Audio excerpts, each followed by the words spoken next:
Welcome to Death and Aliens, an in-depth look at horror and sci-fi TV from two friends who vaguely know what they're doing. I'm MK. And I'm Courtney. And Courtney, how are you? I'm thriving. I am doing life, as you can imagine. But no, this is my first week back from vacation, as is yours. And I went on my first ever Virgin Voyages cruise. And Okay. I highly recommend. I Yeah. had already, so Bree, my travel agent, and also Mary Kate's sister, I have already raved at her about this trip. Like, I think I just talked at her for a minute. Like, Yeah. it was so fun. It's for those of you who don't know, there's no kids on board. I don't know what I said before I left about it, but here we are again. You said Um, nothing. Great. Well, hello, welcome. Yeah, no kids. Excellent. No lines, like not even to board or to like go through Hmm. customs, no lines. And like we ended up our excursion got canceled at Costa Maya, so we just stayed on the boat and we stayed in the pool for way too long. For those of you watching, you can see I'm a little redder than I normally am. Um, but we made like some really good friends. Like there's a girl named Kayla who lives in Connecticut and we're like besties now. Um, Nice. so we might take a cruise together next year. It's like it's the whole thing. I But it love was it. so great. Everyone was so relaxed. No one was like, sometimes people are a little bit trashy on cruises. No one was trashy. No one was rude. Um, and you like have dinner reservations at all the different restaurants, and so it's like very like formal sit down, but you don't go like the same place you do every night, like on another Nice. like Carnival cruise or whatever. But yeah, and then our second part we did get off, which was in Bimini in the Bahamas, because Virgin has their own private beach there. And Nice. so we had like a pool party with like floats and stuff. There might or might not ever be pictures posted to anything about my life. I'm really bad at posting on social media Same. for myself. Um, Speaking of, sorry, nothing got posted because I thought I had internet and Instagram and Facebook did not work on the cruise for me. So To be we're a fair, little I did behind. have internet the whole time and I never even thought to check. I just double checked on the days that the podcast was releasing that it Right. actually released. That's the only time I even looked at the podcast. Yeah, I went to look and see if it came out to see what the title was so I could like do it. But you had already posted them before, so I like could go see the titles. And when I went back to go open up the back end, it just wouldn't load. And then I was like, Ugh. I don't know.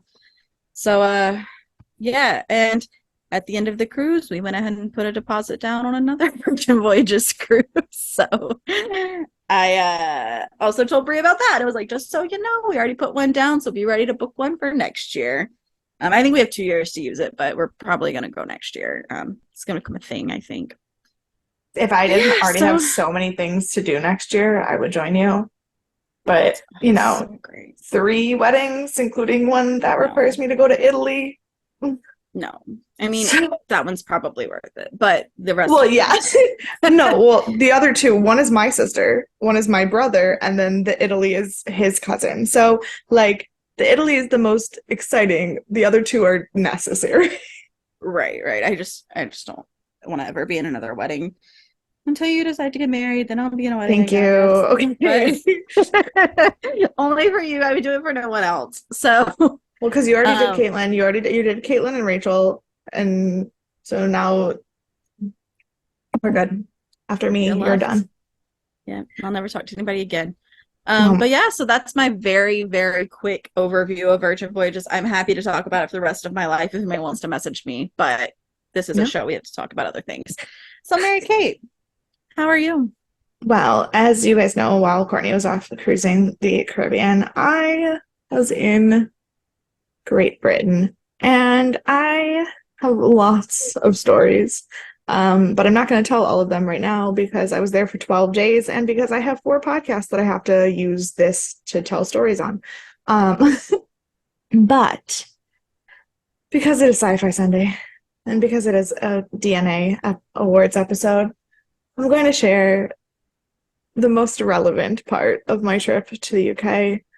And that is that on the Friday I was there, I went to London Film and Comic Con and I met Amanda Tapping. I've already mostly heard this story and I still can't get over it. Um, I'll be honest, one of the exciting things about my trip to London is that I forgot my Zoloft. Oh, that's exciting. So the entire trip I was unmedicated. So How's I was up. Dan? He is a winner. He's a gem. He held Good, like good. to be honest, I held it together so much better than any of us expected me to. Basically, Great. what it meant was that anytime I had an emotion, I had it All of all them of the at one way. time? Yeah. Yeah. Yeah. Yep. But in this case, the story I'm about to tell, I would have cried medicated or not because Sure. so we got there and we went up and I thought I was gonna have to like get a queue number and wait in line forever, but there was like no one there because it was the Friday morning and it was first thing after the con opened, like super early in the morning. So I got up there and I immediately got to go to her table. And she signed a picture for me that had Don S. Davis in it, and we were talking about him. Rest in peace. And then I was telling her about this podcast, and she made her handler give her a post-it note, and she wrote down the podcast and told me she was going to listen to it, and that she was really, really excited, and that she loved the idea of that. Oh my God, I'm gonna cry. So, Amanda, if you're listening, we love you so much. We love you so much. And you can see on YouTube that we are crying, that I am at least, because I was not Yeah. there. So this is all like very much a lot for me. Yeah. Please forgive my ignorant statements that I make throughout the season because I've never seen it before. Because I'm sure I will say crazy stuff. It doesn't mean I don't love you. No, but yeah, she was just so sweet and like so friendly and so genuinely like interested in what we were doing and what people had to say to her. And like, she was just fantastic. And I so much loved it.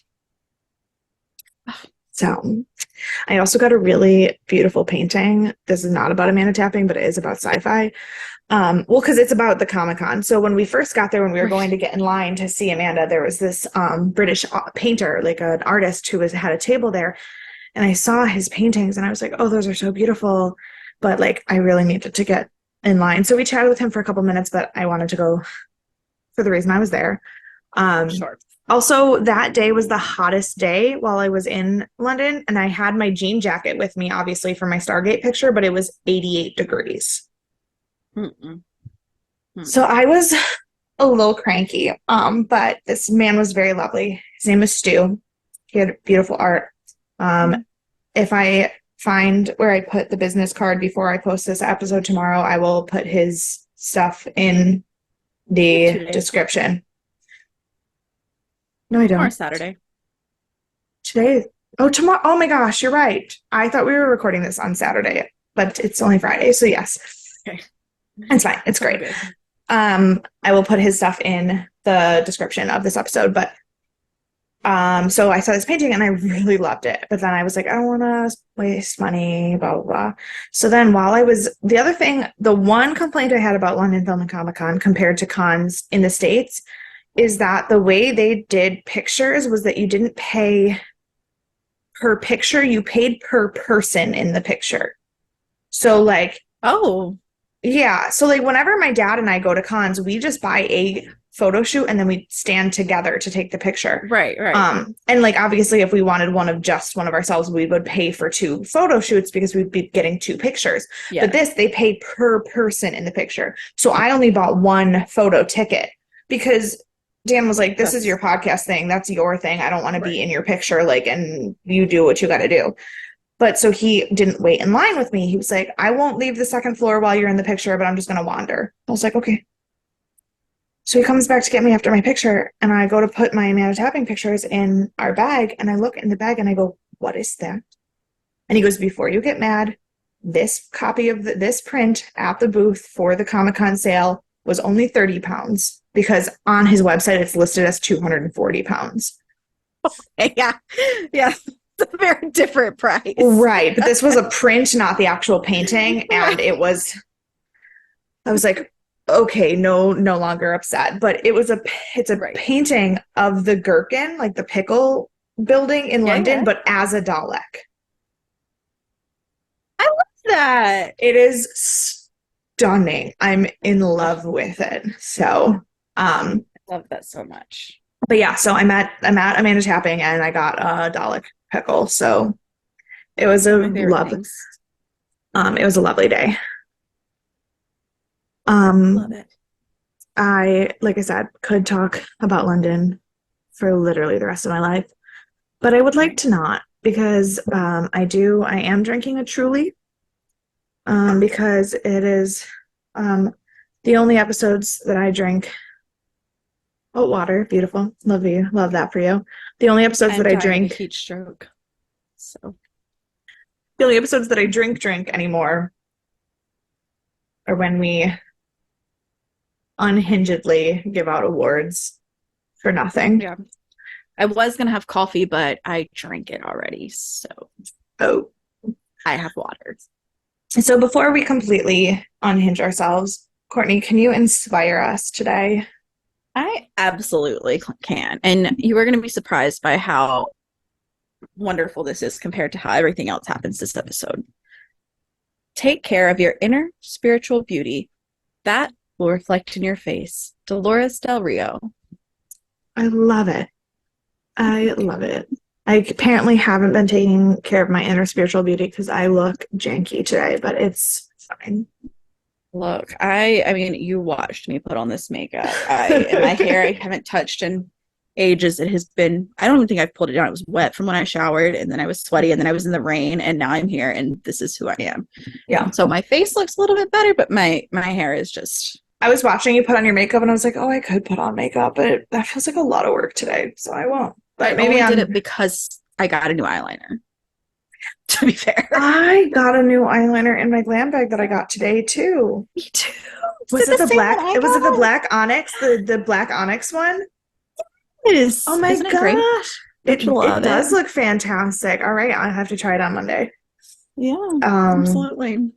Fantastic. But so we are here today. We're gathered here today under the Spirit of the Lord. No. Not yet. That's next episode. That's next episode. If you remember from what we talked about at last week in our season 3 wrap-up episode of Stargate, we decided that it would be tragic and nonsensical to do DNA awards at the end of this series because it is just too long and too expansive. I realized if we're going to do it every like 3 seasons, it's going to be so interesting because it's after season 5 that it switches over to whatever the second, like it starts at Showtime and then goes to something else. Is that right? Right. Yeah. So it switches after season 5. So we'll have our one fresh season and a new. Well, no, studio. because wait, when am I doing that? How do we do it? 4, 3, 5, 6? 4. No, we're doing 4, 5, 6, 7, just because then it's when so we'll have a good split then. Yeah, then that's when the Atlantis overlap starts. So right now we're doing 3 seasons, and then we're gonna do 4 seasons because it doesn't make sense to do it after 6 and then have to do it after 7 because then the Atlantis overlap is going to be a whole other world. But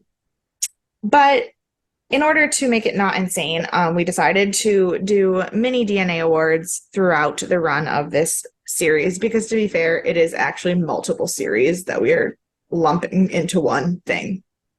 And I'm glad that we did because today, when I went to make sure I knew what I wanted to do, I looked at the episode lists for the first 3 seasons and then genuinely could not understand how I was supposed to pick favorites or bests of anything. It's okay. One of my answers is about a thing that I completely forgot even existed. So same. Yeah, it was interesting. So I also did it while trying to watch Celebrity Jeopardy with my sister. So to be fair, I was probably more distracted than I needed to be. Right. And because my sister is in town right now, she was upset that I was going to record while she was still here. I said, I would have you come upstairs and record with me, but you have no idea what we're talking about. Because to be fair, she's a little bit behind. She just finished episode 11 of Stargate. Of all of it, not of the No, seasons, of just season 3. No, of season oh, 3. okay. Episode I was like, 11. that's real behind. No, Yeah, episode 11 of season 3. And that's fair. after Bates, she stopped watching the horror because she was not interested in American Horror Story. How dare she? It's hard for her to watch a lot of that stuff with Zara at home. Because Zara pays attention to the TV. And she's 2. And there were some things in that show that you don't need a 2-year-old to watch. I mean, there are things in Bates Motel you don't want a 2-year-old to watch. Yeah, but Bates, she was watching more when Zara was napping, and Zara has been refusing to take naps for the last couple months, so... Poor baby. I know. Yeah. And she was younger when we did Bates. Yeah. So. All right. So let's just go ahead and get started. I think I'm just trying to decide what order I want to go with these awards in.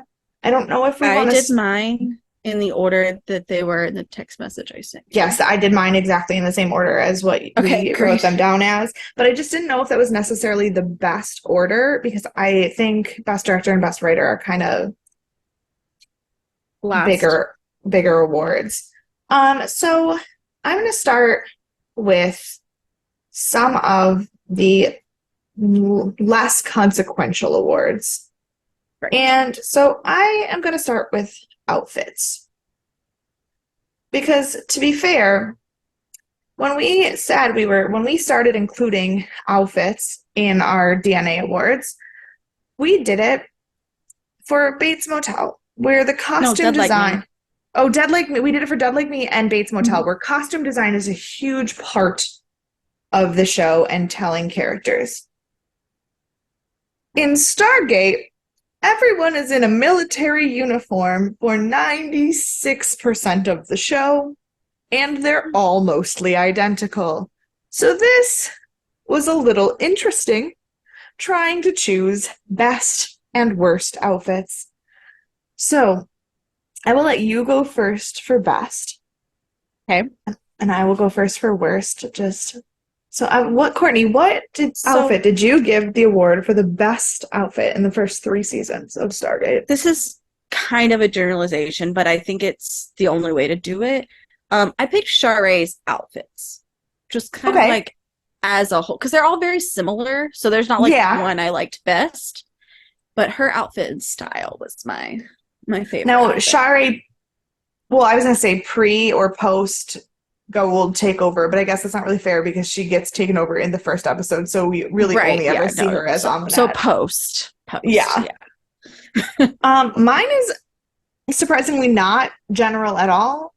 It's very specific, and it's very off the cuff. It's unhinged.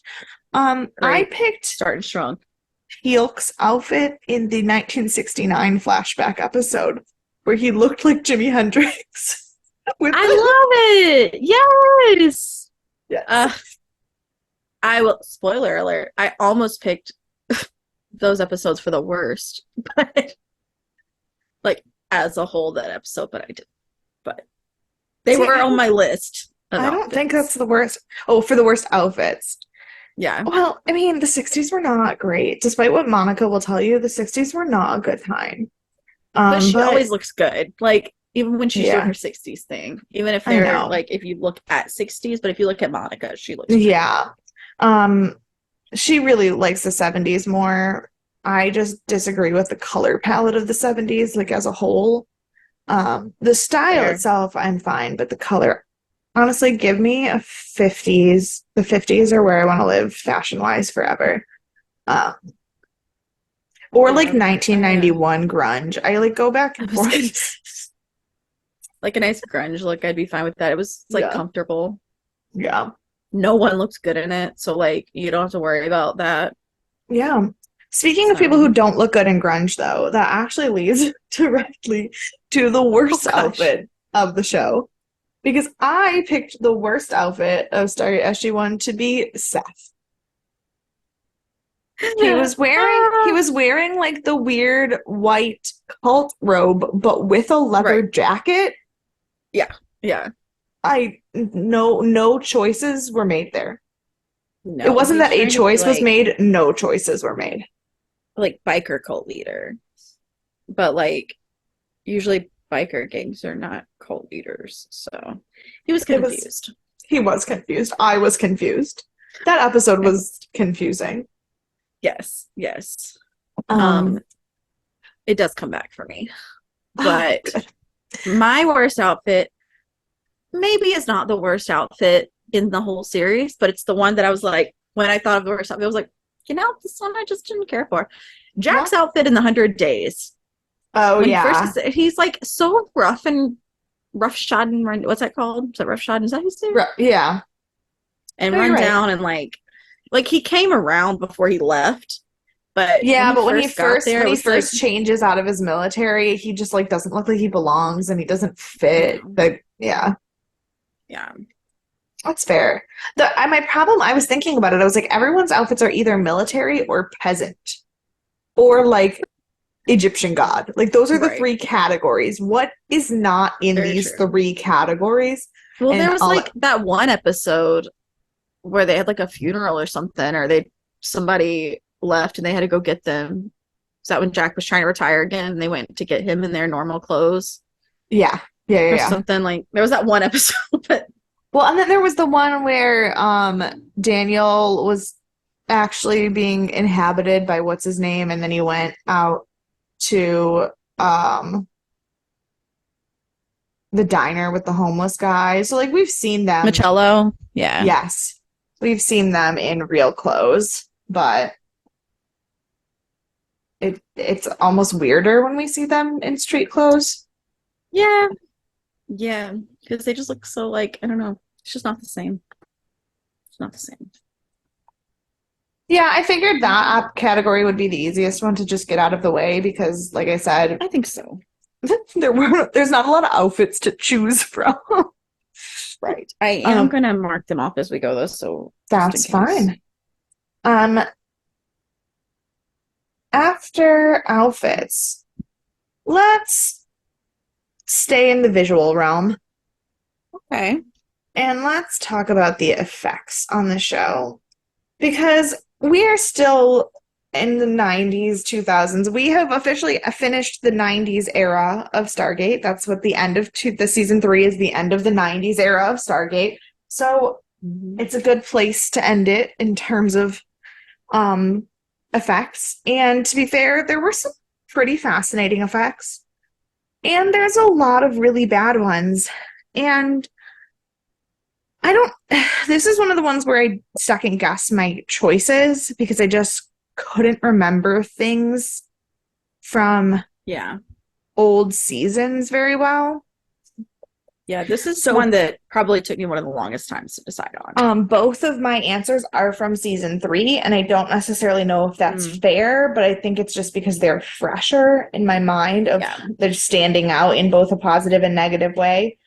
Um, So, Courtney, what did you give the award for best effects to the show? So this may be a result of it being more fresh in my mind, but I went with the Mother Nature scene of it all. Okay. Um, yeah. So Just kind of like the like her as a special effect. So like when we see uh, her in her realm and then when she like leaves and goes to the Stargate, like kind of her whole being. okay. I like it. I like it. I went with more of a specific moment, and it was the and we actually talked a lot about it last week with Doug. But it was the gate appearing in the locker when Daniel was losing Oh his mind. right. Yeah, that was good. Yeah. Um, because I've always said, even from the beginning, the consistency of the actual Stargate is, in my mind, one of the best effects of the show because Right. from 91, from 97 on, it was the same effect. It gets refined, but it doesn't change. It Yeah, is what it I is. Like thought that. about And I just thought saying the about Stargate, I and I was like, that's too generic. that's the Like, thing is I thought about saying just the gate because I've always found that the consistency of the gate always mhm. opening and closing exactly the same and being that effect and having it work from 1997 to 2010 all the same what is fascinating. Yeah, But because of that, when they use the gate effect in subversive ways, it's more fascinating to me because Yeah. it's so clear. And so that's why I went with the gate in the locker, because it's that same That's fair. amazing like special effects, but like in a different way. Yeah. I think that makes sense. Makes sense. I like it. For my worst, again, I don't believe this is actually the worst. It's just the one that I've seen the most recently. So it's sticking out in my mind as being so atrocious that I can't fathom it. And that is the running in Crystal Skull. Oh, yeah. That's a good one. That was, and by a good one, it was terrible. So bad. But yeah. So bad. That whole episode is like, is a lot. Like a lot of different things are happening there. And I feel like I didn't retain it very well, aside from the storyline with Nick. Like, that is what I retained from that episode, not any like visual aspects. Which is fair. That's what you should have retained, but all I retained was watching Christopher Judge run against a green screen badly. Yes, very fair, very fair. So I'm guessing, based on your shaking of your head when I said that my effects were both from season 3, that you went far back for what you chose here. So this one may be season 2 or season 1, because I frankly don't remember what episodes happened when. Even though I looked at them all today, I don't remember what this episode was in. And this is, I guarantee you, not the worst effect, but it's the one that I've held on to the most in my heart. Yeah, just when things offend you, you don't let go of them. The white snowball men.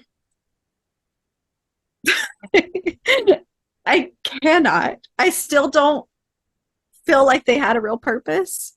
And just watching them like slowly rebuild themselves and come, I was like, it just, maybe it was an effect out of place as opposed to the worst effect, but it just wasn't there for me. Really bothered me.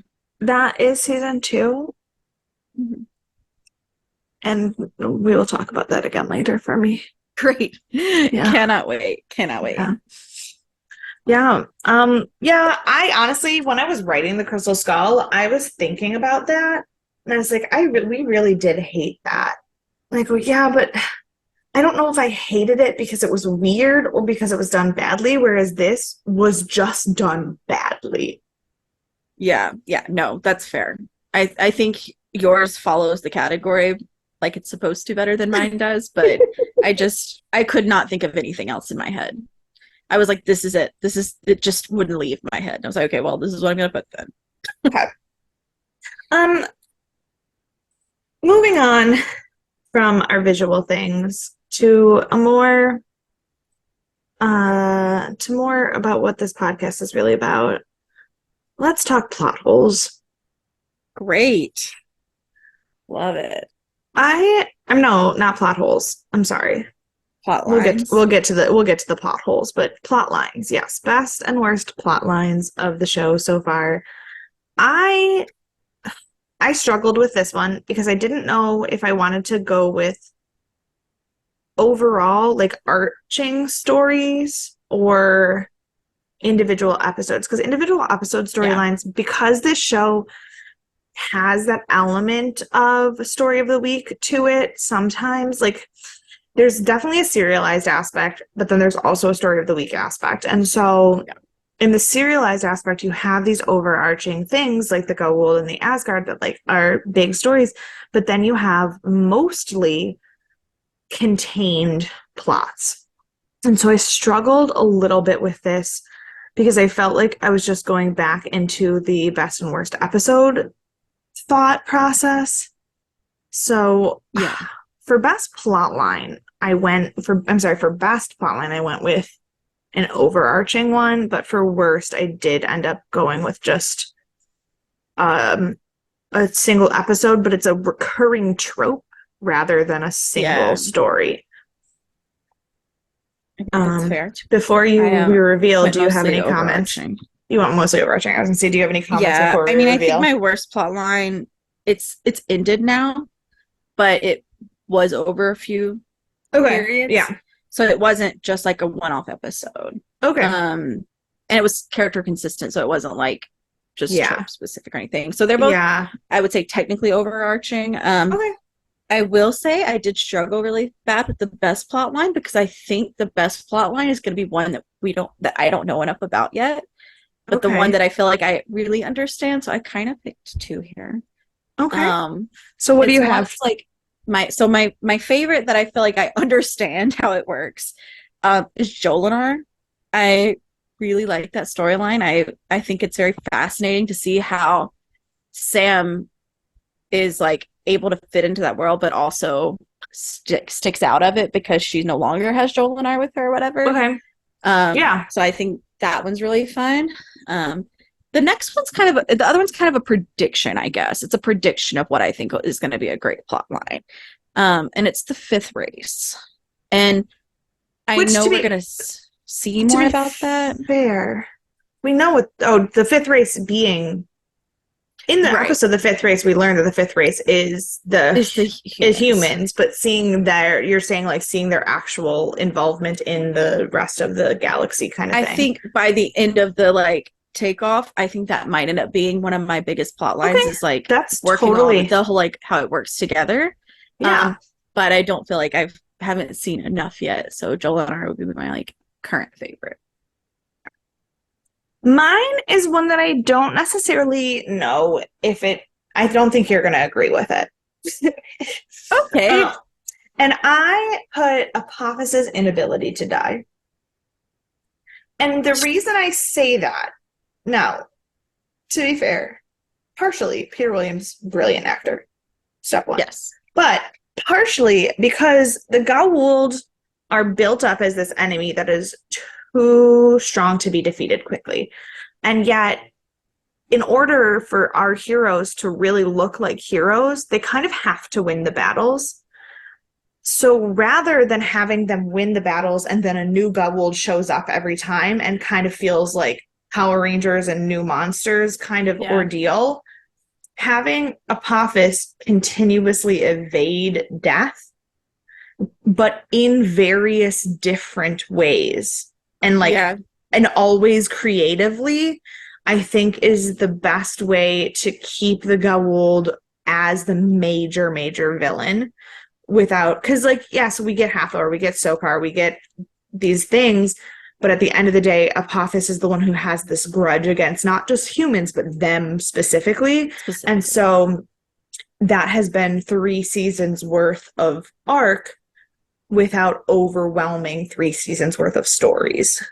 Right. Yeah, I think that's totally fair. I am pleasantly shocked when I see that he comes back to life, as well as like slightly annoyed because I thought we were moving on. Right.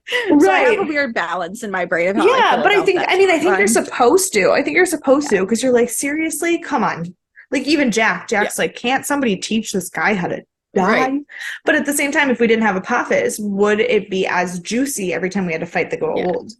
And it's like you said, done very well.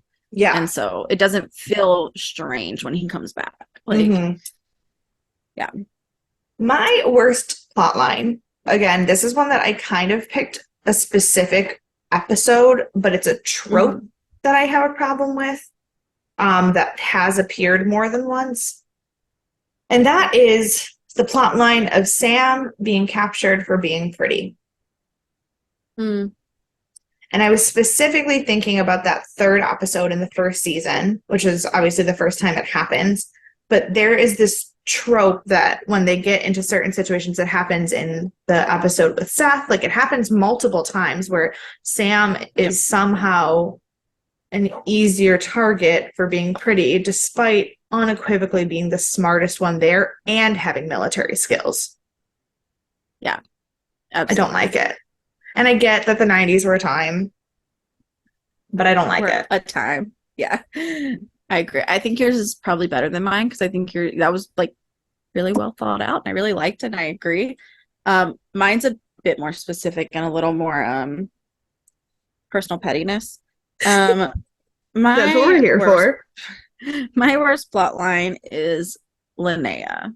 And not that it wasn't written well, but it was built up it was not built up well enough before the 2nd episode, I felt like. And I feel like it was really built up really well in the 2nd episode, and then it's never coming back. And it's like, why do we even have this line? Like, why is this happening? If you're gonna not want us to care about it, and then you're gonna want us to care about it, then you're not gonna give it to us. Like, and so it was more about the like way it was handled than the actual like story of it, because I think the story of it is actually fascinating, and I think it could have been a very good storyline. But yeah, I do think there was too much space in between the two episodes. And it wouldn't be the first time that we had a really great character then never show up again. And it won't be the last, because that's kind of how old school sci-fi story of the week stuff happened. Like, how many villains in Doctor Who or X-Files are fantastic and you will never see them again? Like, that's how that's how sci-fi works. Yeah. On the one hand, I think it's because this is a bit more serialized than the others. Like, it does have a bit more overarching, I feel like, than just your standard like monster of the week like we see in a lot of Doctor Who. Of course, Doctor Who has its overarching. Well, and Doctor Who took a sharp pivot into serialization in the new series that didn't exist in Classic Who. Like, in Classic Who, you had a doctor and a companion, and that was your serial, was their relationship, but it never, because it was more of a teacher-mentor relationship, because of the educational aspect of the original show, it never really felt like a story. And there would be like each story in that time would be like 6 episodes, and then after those 6 episodes it was done and you moved on. Nothing was even connected, and you didn't know if it had been a day or 14 days between each story. And so I think in the original Star Trek, you have a lot of there are a couple races that are consistently the major villains or major allies, but then you have a lot of one-off planets that you will never see those people again. That's kind of been the baseline for sci-fi. And this show was really interesting in the time period that it was in, because it really was the start of serializing sci-fi TV.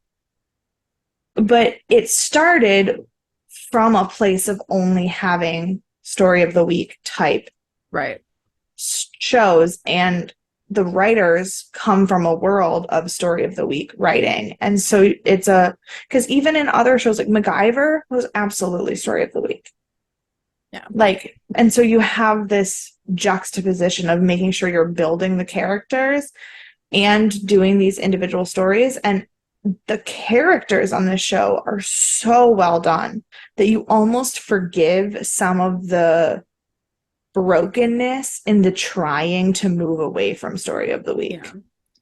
And I think maybe it was more in the sense of how you said it was separated, and it wasn't, and like I was saying, the up and down you felt throughout, because I feel like Hathor was a bit separated and wasn't in 1,000 episodes, but I don't know if she's coming back, so this may or may not be relevant. But if she doesn't come back, I feel like I'm still satisfied with her storyline. Jack killed her, Right. So I was like, I was fine with that as an end for her. And we only saw her a couple times. It's the open-endedness also. Like Linnea, the first story ended really open-endedly. The second story ended less she's open-endedly. The destroyer of the worlds. Like, is that not the biggest thing that you need to tackle? That's just apparently not. Apparently not. Title for someone we're never going to see again. Yeah.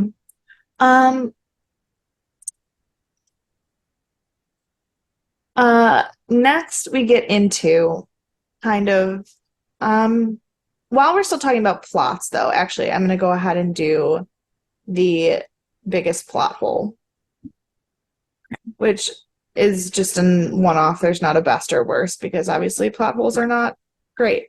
And for biggest plot hole, mine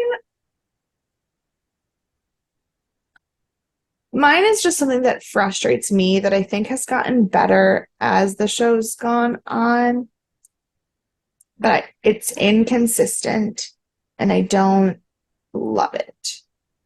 Yeah. Mine is what we've already talked about that I don't think we've solidified. Okay. Mine is what skills Sam does or does not have post Jolinar. That is fair.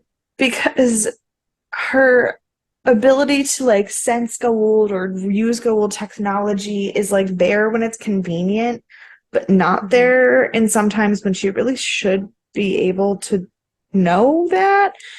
And it feels like they kind of made it up as they went along. And once they figured it out, they stuck with it, but they hadn't figured it out on time, kind of thing. And it was just, yeah, I don't love it. It's not like egregious. It doesn't like ruin the show for me. Right. But I don't love it. It's something that should have been handled a bit better, though. Yeah. For sure. So like I said, mine's one we've talked about. It kind of runs on a similar like thing. But mine is that the guy will not knowing when they can read their entire network. Did we ask Doug? I don't remember. That's why I was like, I don't think we came up with an answer for this. I don't remember. Here's the thing. Doug answered it for me in like a 20-minute session pre-podcast. And then I meant to talk to him about it on the podcast so he could give you the same thing. But then the podcast was 2 hours long. So then I didn't. Right. But it is not a hive mind situation. It's more of a like genetic memory like built into the code of the DNA. So when a new Goa'uld is like a born, familial line. Yeah, so like when a new Goa'uld is born, they're born with all of the genetic memory of the Goa'uld prior to them, but they can't like read each other's minds of living thing. So it's kind of how the children were doing in that episode where they were like, if we kill you at 12 or whatever, everyone, you get all of these one memories. Yeah, more like that. I know that's not the exact explanation for what happened. No. Yeah. But it's more like they're born. It does make sense. It's like somebody being born with all of the skills of an adult already. Got it. Yeah. Okay, that makes sense. I feel better about it. Of course, my explanation took a lot less time than Doug's because he was very thorough and very exact when he was explaining it to me. And then when the podcast was so long, I was like, I do not have time to ask him that question on the air. Yes, totally fair. Well, thank you for clearing up my plot hole then. Yeah. I don't have any issues. I have no issues with Stargate. Stargate now. None of them. Oh, okay. None of them. Zero. Never again. So then you won't have an answer for part of this. Yeah. Yeah, great. Let's talk about the best and worst guest stars. And I wrote down the actor's name for my worst guest star, but I don't know what character they were. So I wrote down both because I didn't want to forget, although this is one where I wasn't sure if they counted technically as a guest star because they were recurring. And I did not write down their actual name. I just wrote down their character name. Okay, so I do have a backup if they're not considered a guest star. Well, so my best guest star is absolutely someone who's been on probably half of the episodes. So I just said that if they weren't part of the SGC, like the 6 main characters, I counted them as a guest star. That was kind of my rationalization as well. Yeah. But I thought I'd run it by you first. Well, because my best guest star was Tony Amendola. Is that Braytac? That is Mr. Braytac, yeah. Okay, that's who I was going to say. So I don't know that. That's why I was like, when I made these notes, I go, I don't know if that counts though, because he's in so many episodes. And then I was like, I made up these awards. It doesn't matter if anybody else would say he counts. I say he counts. So, and he's recurring. He is recurring. Standard. Like exactly. He's not every day. So yeah. I think he counts. But I feel like if your name is not in the credit, I feel like if you haven't reached the point where your name stays in the credits, even if you're not in that episode, you're a guest star. 100%. Yeah. So I will give you that one since you picked it. So I picked one that is one off, not related, doesn't matter. You can probably guess who I picked. It's Dom DeLuise. Of course it is. Yes. He just brings my heart so much joy. Just so much joy. He is not the best guest star out of all of them. He is just the one that makes me the happiest. After Valid. Braytech. Braytech would have been first still, but Yeah, absolutely. I mean, I think we can obviously just call Tony Amendola the winner there because absolutely there was not no even a question. conversation about it. Yeah. For the worst guest star, don't worry, I just looked it up because I just wrote the actor's name. And again, let's preface this, we say this every DNA Awards. This is not about the quality of the actor as a person or even an actor. Sometimes it's because they're bad actors. Sometimes it's because they're given very bad roles. Mm-hmm. My worst guest star is Robert Murray Duncan.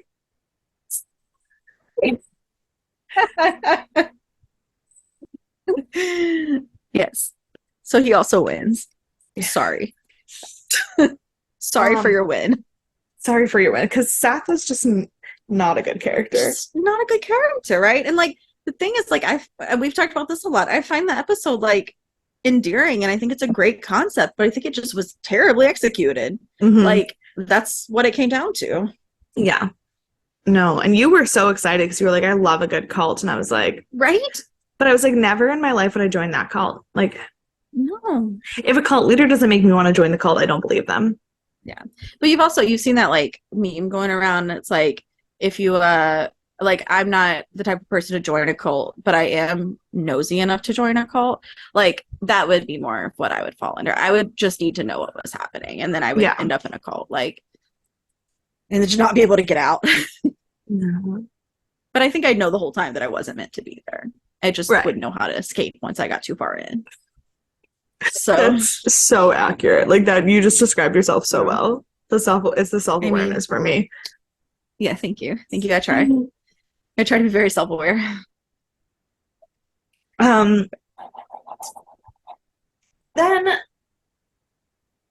the best and worst episodes. This was incredibly difficult to choose. Incredibly difficult. I actually think that from here on out, like from here till the end of this episode, all of my awards were like super, super hard to pick. Yeah. And for best episode in particular, I went back and forth so many times. Yeah. I wrote down 3 and I was like, I'll pick it in the last minute. I'll pick which one's my favorite in the last minute. Mine is actually from season 1. Okay. And it is my favorite. I think it's the best episode because in terms of beginning to end single episode, it is well done. It has a lot of both information and like what's the word I'm looking for? The the suspense, the suspense, like you can't want to know what's going to happen next. There's like genuine moments of like, oh no. But also as a setup for future information and a summary of already learned information, I think it is one of the strongest. And so for my best episode, I chose The Torment of Tantalus. It wasn't one of mine. You didn't make my life any easier. Which one is this about? This is the one where they go to the planet and find Ernest, and then they find the control room that has the language of the 5 races. Yeah. Oh, that was a good one. I forgot about that one. Yeah. I just think the set, like the story of Ernest and Catherine is so nice, and it closes up like a early season plot point, but also the information that we find out in that room, and Jackson almost being willing to do the same thing Ernest did to get that information. Like that's just such a well done episode. And the fact that it's season 3 and some of that information is still not fully given to us yet. Like I love it. So the one I'm going to ultimately go with is I am picking for a very similar reason. Also season 1, probably. You can tell me if I'm wrong. But I think I'm going to go with the 5th race. That was my second choice. Because it answers a lot of similar questions based on like the episode that you just mentioned. That's season 2 though. great. Then I'm in season 2. I moved Yeah. up a bit. Yeah. But it also starts our like real bromance with Jack and Thor. And so Yeah. like it really set us up to move forward. And it's, I like Oh, the finale absolutely. would have been on my list, but it's like we wouldn't have had the finale if we wouldn't have had Fifth Race, like all this other stuff. Oh, So yeah. I think Fifth Race is probably It was definitely in my short list also. Because it is a phenomenal one. It was one of the ones that I was the most excited for you to watch. I remember. Yeah. Worst episode. Yeah, so I wrote it down and then completely forgot what it was about, and my phone is recording me, so I can't look it up. So maybe you'll remember. Yeah. It's first or second season, but it's Message in a Bottle. So Message in a Bottle is the one where they bring home the rock that accidentally has parasites, and then the aliens try to kill Jack because the rock is like a living parasite Oh, and alien it stabs him thing. into the wall? Yes. Yeah. Felt like there was no real plot line there. That's what happened. I was like, this is not going anywhere. We're just stabbing Jack and hanging out. Like, here's the thing. I agree that's a terrible episode, but that episode does have the line where Teal makes a joke for the first time, and I think that in and of itself puts it ahead of the episode that I chose, which we have already talked about once today, because I chose the episode from, I think, season 2, One False Step. is that our White Snowman? That is our White Snowman episode. I can't even remember what that episode is about. So all I could remember, the white weird snow people like were allergic to sound basically, and they're like right. So yeah, wild. it was wild, and it didn't connect to anything, and it wasn't well done in the episode either. Yeah, no, all of those things are correct. I think the only reason I picked this one over that one is because I couldn't look away from that when it was a train That's wreck. fair. Like, It was a train. And It so was at a least train it wreck kept that me like engaged, Yeah. maybe for the wrong reasons. Oh, for but sure. I was engaged still, and I didn't feel as connected to this one, Message in a Bottle. See, I did, but it's just because anytime Jack's on the brink of death, I feel something. Yeah, that's totally fair. Yeah. That's totally fair. I'm at the part where I just assume he's not going to die ever, so I didn't feel any like Fair. concern. Fair. I love it.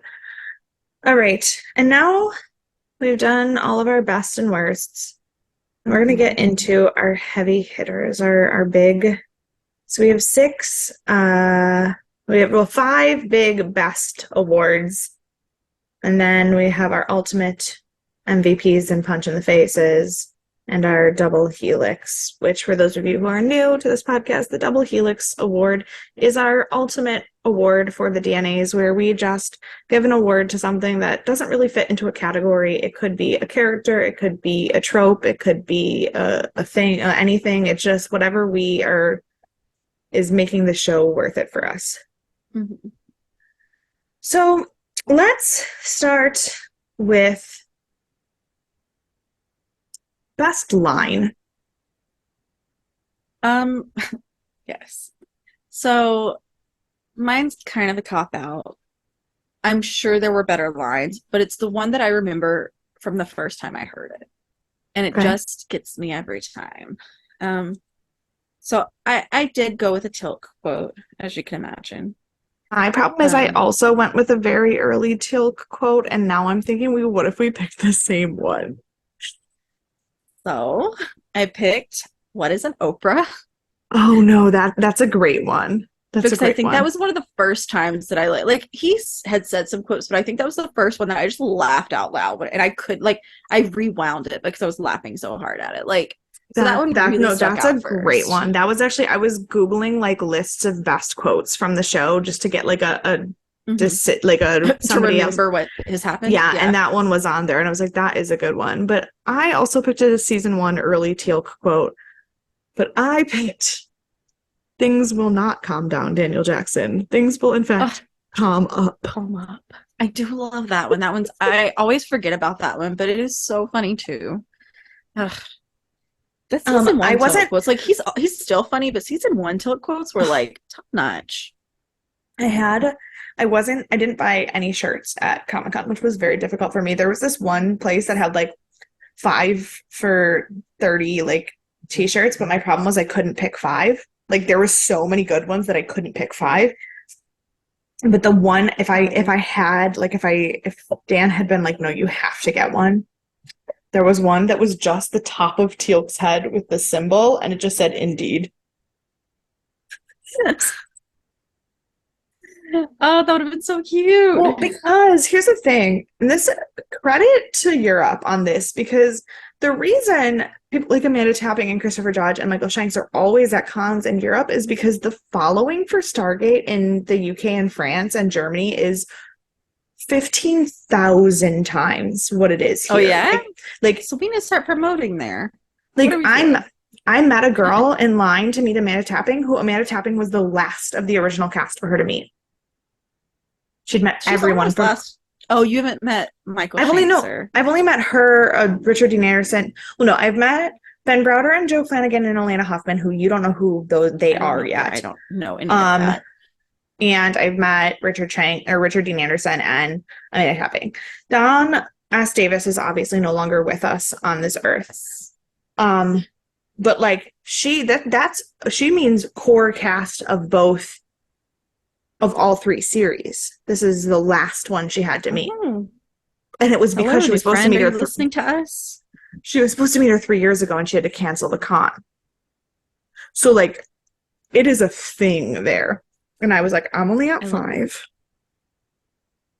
Also, I have a podcast you should listen to. Tell all your friends. Please.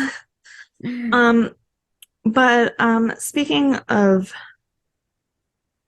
Don S. Davis being no longer with us, I just want to use that as my transition for the best acting moment. Because of the best acting moment, I did in fact use one that included him. Because it just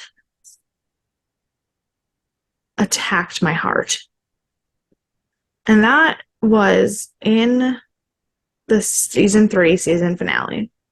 It was the most recent episode we watched, but it was the moment when he thinks about them. When the moment when Hammond and Daniel talk about how they're not up on the spaceship and how he feels that way every time they leave. There's a lot of great. I went through every like moment that Sam sort of it shows that she has feelings for Jack. I went through. I thought about doing. Oh yeah, I thought about doing like so many moments from the early seasons where like the true pain of losing Shara and Skara is still there. I thought about so many of the moments where they like act like they know what they're talking about with science. But that vulnerability, that rawness that Don S. Davis had that we never get to see, just it warms every inch of my being. I think that is totally fair. I love him to my core. What was your best acting moment? So I did go into the Wayback Machine. And I picked, I think it's the second episode, maybe the third, but I picked Jack interacting and letting go of Charlie.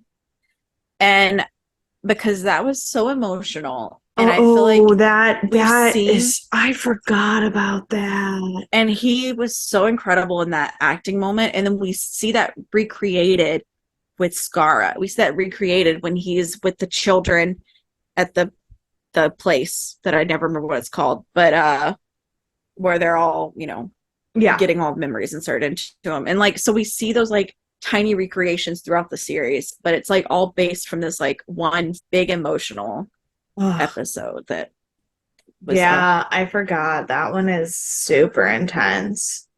That's a good one.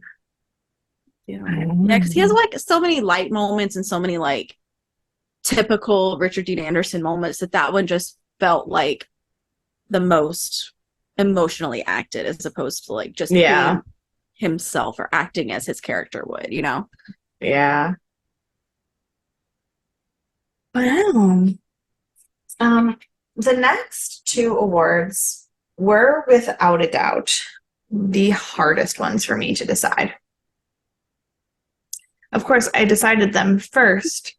So I thought it was going to take me 15 hours to make this list because the first two I was like, I can't do this. I decided them last. I just wrote them first. That would be the best director and the best writer. Mm-hmm. And so I have answers. I don't know if even I agree with my answers. Okay. So, because it was hard. For best director, I chose Peter DeLuise. That's fair. I think that's fair. I'm trying to think. I meant to save the lists of which episodes he directed. But I know he didn't direct anything in season 1, which, I mean, I do love season 1. Mm-hmm. But he have his Stargate directing. Obviously, he directed Ergo with his dad, but that was not. And he really... directed like 4 or 5 in those last 10. I feel like. Yeah. It's okay. SG-1. Here we go. He directed Serpent Song and Show and Tell in season 2, which were not necessarily the strongest. But in season 3, he directed Legacy, which was the one where Daniel's going insane. Point of View, the alternate reality one. Demons, Forever and a Day, Jolinar's Memories and the Devil You Know, and Ergo. So he directed the Share episode, the 2-parter Sokar.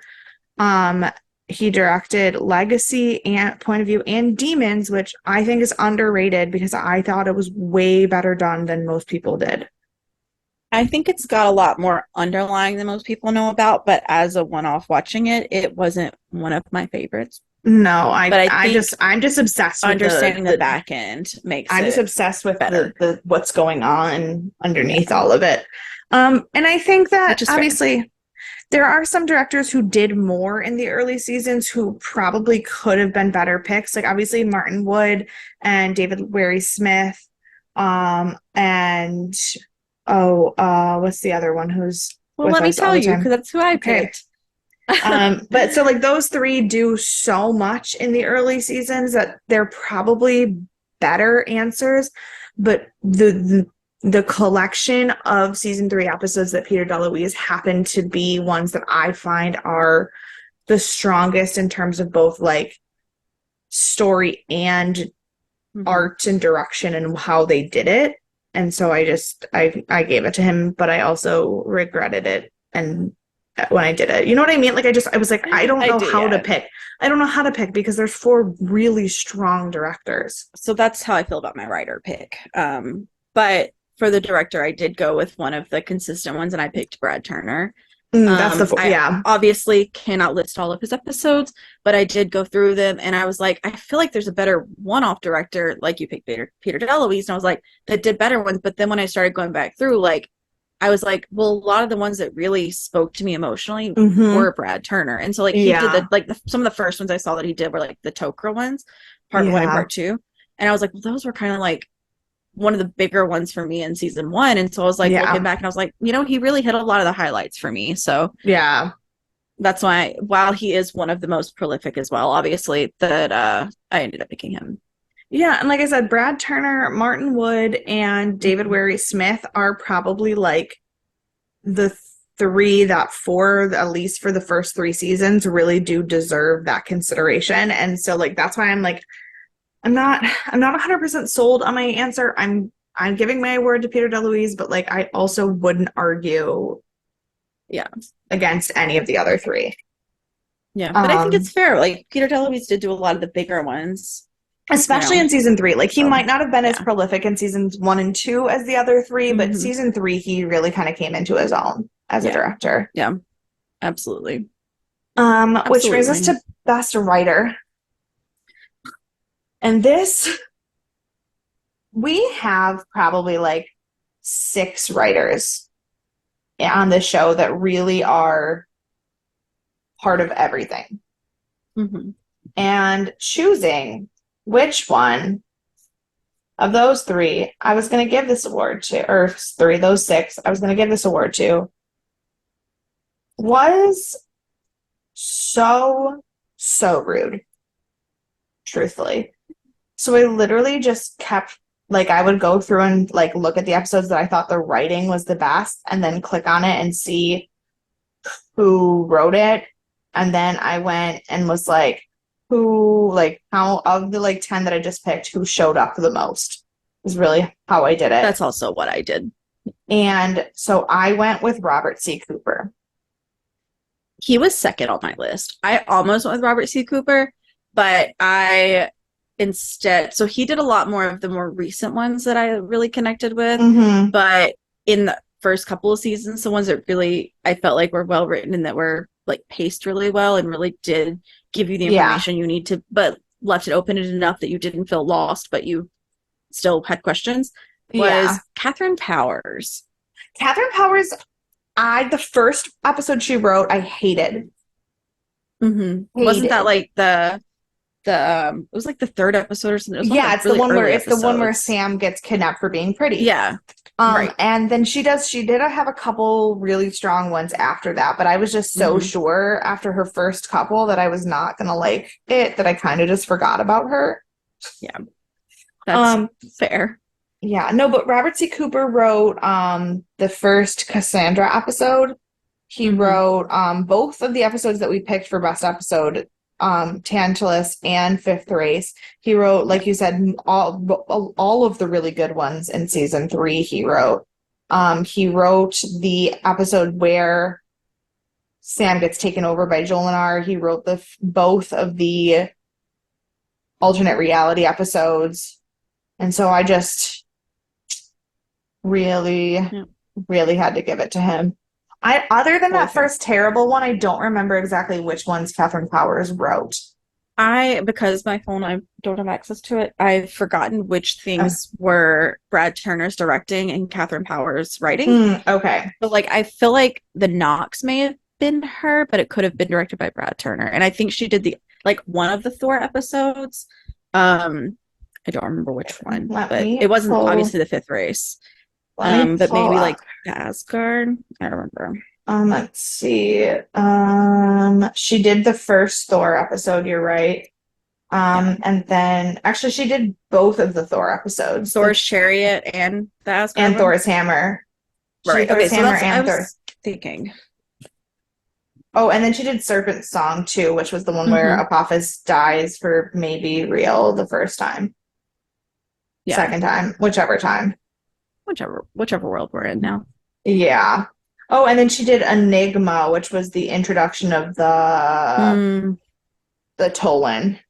Yep. That was the other one, because I really liked the way the Tolan were like handled. Yeah. So like she was small, but I felt like she was kind of mighty. Yeah. She wrote some of the ones that I liked a lot. So fantastic.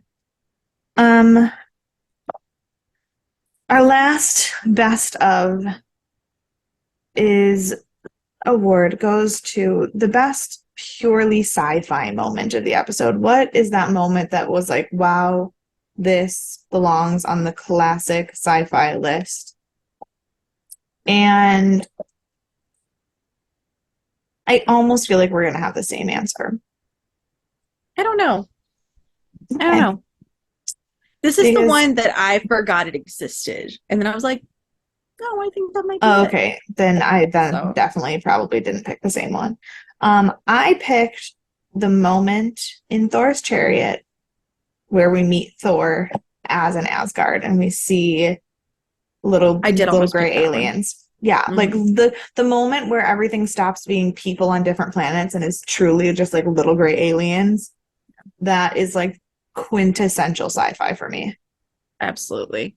That was in the running. That was definitely one I almost picked until I remembered this other thing existed, and then I was like, I don't know that I want to go with like just traditional CGI aliens, because it is obviously quintessential sci-fi. They were not CGI, they were puppets. Thank you very much. Oh, my apologies. Sorry, I just they were practical. They were practical. Yeah. My apologies. But they were, the gray aliens, and I was like, wow, that is very quintessential sci-fi, obviously. The one I went with is a little out of the box, I feel like, but I went with the Ritu because I feel like they're like aliens from a different planet, but they have the like mechanics almost of like a more robotic type thing, but it's definitely very alien. So I think the way that they were portrayed and kind of like I don't know, like the way that they interacted with each other, it just felt sci-fi to me. I don't know how Okay. to explain it. Okay. But I did forget they existed until I was going back through the episodes. That's fair. I didn't because I almost picked that as one of the worst episodes. So I don't think it was a good episode. okay. I think that it's just very sci-fi because when I think of sci-fi, obviously other than aliens, I think of like technology based stuff and they felt very like technology based even though I know that they're aliens that disappear and stuff, but the way that they kind of were portrayed with their like lasers or guns or whatever they had all just kind of Yeah, felt I can see that. yeah. I don't know. I feel like they feel less robotic now that we see the replicators. I think that's fair. I feel like I don't know them enough yet, but That's fair. We really but yeah, haven't I learned anything think I about will them yet. probably feel that way eventually. Yeah. But yeah. Okay. Now here we go. It is the big three. The big Um, reveal. we always start with punch in the face first on the episodes, so I'm gonna go with that.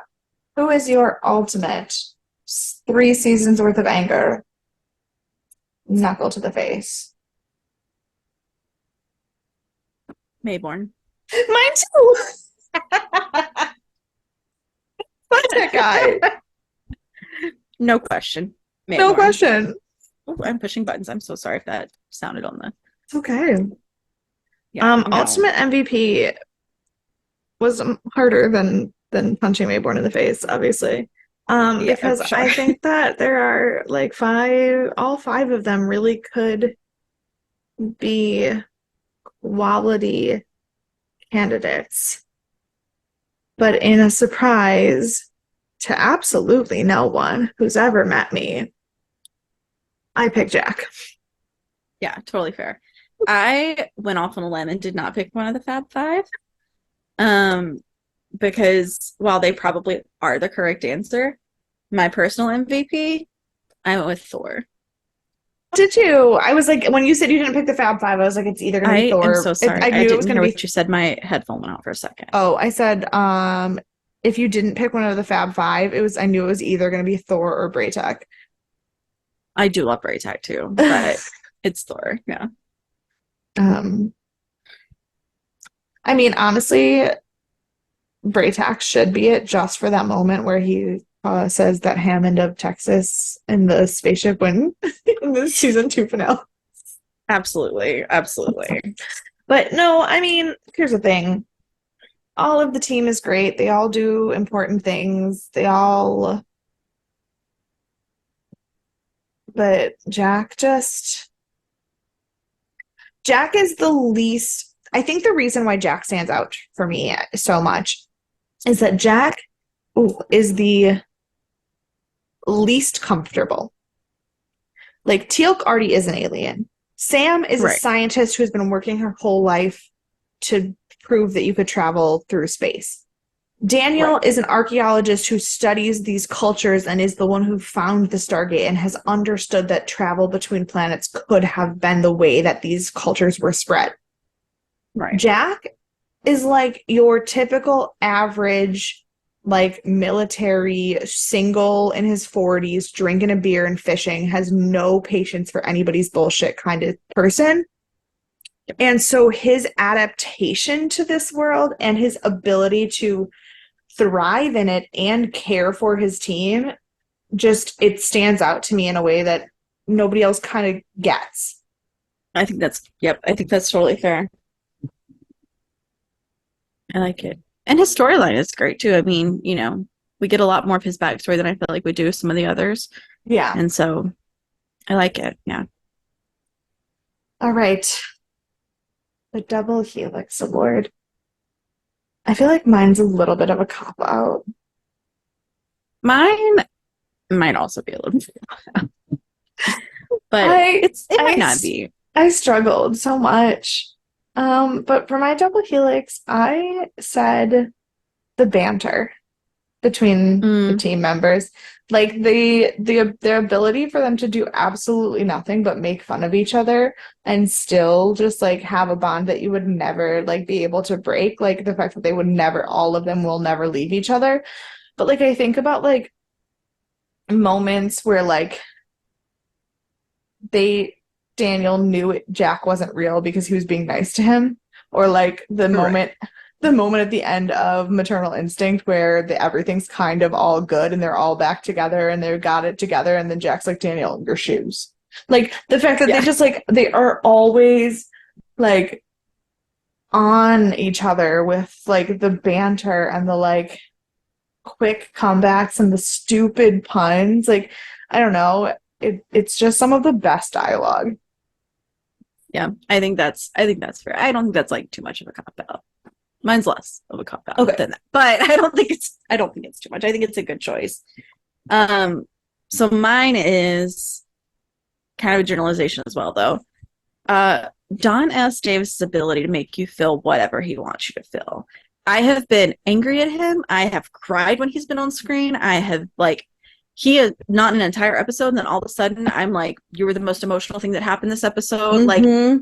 his ability to like command not only the team, but like the episodes, like our feelings, and really make us feel one way over another. Like Yeah, he really shifts a lot of like the that's uh true. the like feeling of everything, I guess. So He is pretty great. yes. Well, that is it. That's it. We did it. We did it. We got through all of the awards. Um, Hallelujah. yeah. And it wasn't that painful. And it wasn't 7 hours long. No. And neither of us were nearly as unhinged as I expected us to be. I know. It was actually very like we did a good job at like expanding the like seasons too. Like Yeah, I'm proud of go us. us. Um, but now that we have done this, we've done our season 3 wrap up, we've done our mini DNA's part 1.